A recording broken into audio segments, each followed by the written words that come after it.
Love it or hate it, this series has been something I've wanted to do even before starting this channel. Here, the idea is I take something controversial to the point that everyone is on the edge of the spectrum, either loving it or hating it. I'll argue and defend what side I fall on. It's possible that I make stuff non-video game based down the line, but I thought it best to start out with one. Today we're covering New Super Mario Bros. U, currently the most recent 2D installment of the Mario series. There's a lot surrounding it and the Wii U's failure, considering it was the most prominent launch title for the console. Whenever I see someone rank the new Super Mario Bros. Titles which vary in main series Mario, I either see this at the top or bottom of that selective list. I'd say it's the most controversial title in the Mario series. So, why do people love or hate New Super Mario Bros. U? If you know who I am and watch my channel regularly, you should know where I fall on this spectrum. I love this game for no absolute reason. That was a lie, there are 4 reasons. 1. Separation. You know how people nag on this series for being literally the same game? I believe that Mario U is the 3rd best at separation, but that's the big thing because number 1 is the original, so it's not its fault, and number 2, Luigi U, is Mario U but different. It looks different from its predecessors. The backgrounds and assets are different. The only real things borrowed are the power-ups and music. Speaking of, having an entirely different grass theme is amazing, and having different world themes is cool and something that should have been New Mario 2, but that's for later. The open world design is cool, and kinda weird that despite being something used in Mario World and Land 2, it was never brought back again until now. Here, the layout's interesting and unique. 2. Graphics. Of course, Mario's first HD game is gonna look good. I really like how they translated the new Super Mario Bros. Art style into HD well, while also making it stand out, like with the charming UI. I'm surprised I have not downloaded this font seeing how much I like this game. 3. We'll get into that later. 4. Speedruns. I remember this one time I found a new Super Mario Bros. U speedrun on YouTube and was absolutely mesmerized by it. I have tried to get into it, but Red Hot Elevator Ride is such a pain that I'm gonna have to practice that one for a while. It is really cool though. Let me explain myself further on why this is a great game though. We should start out with the main story. The driving factor on why, yeah, this is f***ing Mario, why would you expect something compelling? Even though the story is not really great, I consider it the best story of a 2D Mario game. The only ones close are Mario World and Mario Land 2. Mario World has a different setting. Mario Land 2, you go reclaim your castle from this guy who may or may not be important, I don't know. Mario U, Bowser steals the entire castle, and while the trope has been done better before, I think it's still good, and by good, I mean passable. Like in Ocarina, you can see the juxtaposition of this once happy area in ruins. Did I just compare the best video game ever critically to a controversial Wii U title? Yes. Being trapped in space is the best, but being trapped in the sky or in Pocket Hell are pretty even. This once serene land is now dead. Mario Land 2 is very similar, but only loses because why does Mario have a castle and why is it in Sarasa Land? But it only loses by a bit because Wario. That went on for much longer than it should. Now we have cleared obviously the best part of this game. What though makes this an actual worthwhile experience? I feel like Mario U has a lot more personality. First off, levels. I can't really name that many unique levels in Mario 2. Airship, maybe? The Tiki Pillars? The only games that come close or succeed Mario U are any game with the word world in it, Luigi U, or Mario DS. I would name some, but we need to focus on Mario U. The Van Gogh painting level, obviously, the BOTW level. As a matter of fact, most levels centered around piranha plants are actually really good. The second tower in Rock Candy Mines. How weird the last 3 normal levels are to access in Marine Clouds. The water level that's actually scary. The list goes on. I really like the level design. It's so intricate and fun to go through. I like how some levels have hidden power-ups, like in Bramble Woods. You could deal with the fire flower only working on these shitballs' heads, or you could jump on one to get into this pipe, to get an ice flower which works on the entire body. And what's even cooler is that the ice flower normally is super niche in most scenarios, and usually gets trumped by the super acorn.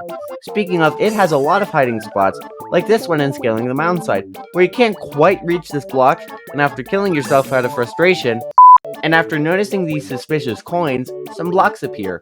Let's get into that acorn more, shall we? One of the most unique power-ups in a series with tons of unique power-ups. Gliding is something that I'm surprised took this long to integrate into the Mario series. We had slow falling, but gliding hits so much different. The air boost is something we've come to expect though after the propeller mushroom. Combining it with a well-known but also obscure species was cool as well. Of course, all the Wii power-ups return, but with how difficult it is to get the propeller mushroom and penguin suit, especially in the original game on Wii U, it's not that big of a thing. While on the subject of items, I'm indifferent to item storage. While yes, Nintendo needed to fix the brokenness of Wii's item storage, it now feels underwhelming. You can only keep a few items, which most will be the Wii power-ups and the P acorn. Alright, that's enough rambling, let's get into probably the best and most unique part of this game, and my favorite part in general, the world map. Dude, this place is so intricate. With the handheld entries, the map was very bland, usually just a straight line, and it's more infuriating because the 3DS could handle that, you little— oh wait, I'm getting ahead of myself. We had some intricacy, like with Worlds 3 and 8, but it could have been more. Mario U takes a page out of World's book and does a completely open map. Even more than World because this only has one small pocket area that's only for atmosphere instead of multiple pocket areas because of hardware limitations. Acorn Plains, very basic as it's the first. Yoshi Hill makes this really stand out though. Layer Cake Desert, I like how the world is separated from pre-tower to post-tower with this pillar maze thing. Sparkling Waters, the boat and fish area is cool. Frosted Glacier, basic layout wise, but my god is it beautiful. Soda Jungle, I really like the haunted forest and the secret exit and bridge over poisoned waters. Rock Candy Mines, easily the best world. The buttons, secret exits, and winding paths are great to explore and are perfect for a mountainous area. Meringue Clouds, I don't really like how the last 3 main levels are handled. You have to do a puzzle to avoid fuzzies. Each time you cross, you get an item which can clutter things, although it's cool since this is the only way to get a non-acorn item in the overworld without fighting an enemy. Bouncy Cloud Boomerangs and a quick dip in the sky can be skipped entirely, which is really strange. I usually take the secret exit in Spinning Spirit House to avoid all of this. Peach's Castle, I've already talked about how this sudden change in scenery is super effective. The slow climb can be taken by the world map, or by one secret level. Let's backpedal and go back to Sparkling Waters. This world is entirely skippable. I'm not talking about secret exits, but instead the fact that Sparkling Waters and Frosted Glacier are on split paths. This is ingenious. If you don't like the theme of Warm World, you don't have to play it. Water levels are entirely skippable for the most part. Ice levels are entirely skippable. That way, your preference can shine. Kind of a disappointment in Odyssey, really. Choosing a kingdom to do first doesn't impact anything because you'll just go to it next. It would have been really cool that one of these could have just been skipped. If you're not required to do the story moves, there's no reason you can't skip a kingdom. Mario U did it right. Odyssey is a better game, but Mario U shines here. Like the map. Yes, Odyssey's looks really cool, but navigating it is really predictable. The way this whole map is laid out in Mario U creates the second best world map of any Mario game, just behind 3D World. The world map isn't the only benefit. The bosses are also really cool. Mario U has the best set of bosses in a 2D Mario game, minus DS. Changing all of these wands to different items is smart and creates some interesting boss fights. I'll do a mini ranking of them. Boom Boom Worlds 1 through 4. Boom Boomy. Enough said. Lemmy. His bombs are just more hazardous balls and are easily avoidable. Maybe if they stuck around while Lemmy was in his shell. Wendy's only benefit is ice. It creates an interesting arena, but the rings were very nerfed to just activate some icicles. Boom Boom Soda Jungle. He big. Boom Boom Rock Candy Mines. He fly. Morton. Getting across the Pokey is kind of a challenge, but it takes so long to get another one that you'll hit him instantly. It feels weird ranking Ludwig this low, but once you hit him, you can predict where he pops out again. If not, you'll just survive beams and hit the one with more beams. Also, I don't really like Ludwig that much. Larry is my favorite, but is only here because geysers. Also, the fact that it's harder to predict where he's gonna pop out. It creates some challenge. Kamek. The speedrun tactic for this is really fun, and normally it's pretty hectic. Bowser Jr. boarding the airship. Sometimes it's difficult to hit him, but the multiple ways you can do so is cool. Roy. If you let this get the slightest bit out of hand, you'll face a really fun boss fight, but that's a big if. Bowser Jr. The mining cannon ship. Underwater boss actually fun? It's nice to take the targeting teds and shoot them right back at him. Bowser. Actually fighting him is something we barely see in 2D Mario, the only other instance being World. Other times it's just a switch or a trolling. Here you fight him. Take the clown car, hit him, and avoid his gigantic shell. While it's easy to, the effect is there. If you manage to get into the clown car while that's happening is a different story. Epic finale. Iggy. These pipes make for a really hectic boss fight. You can't really predict where he's gonna be. It makes for a fun and challenging boss fight. Boss Suma Bro. You can't just jump on him. You have to hit him from underneath. Hard to do so when you have to avoid 2 different kinds of shocks. Really fun and unexpected boss fight. The bottom is good fun, and the top is really engaging and enjoyable. DS does have the better bosses, but Mario U has the better boss fights. I like fighting these guys more. I just find them to be super charming, creative, and fun. I find the whole game to be that. But Potato Cat, you just called a new Super Mario Bros. Game creative. That clearly invalidates your opinion.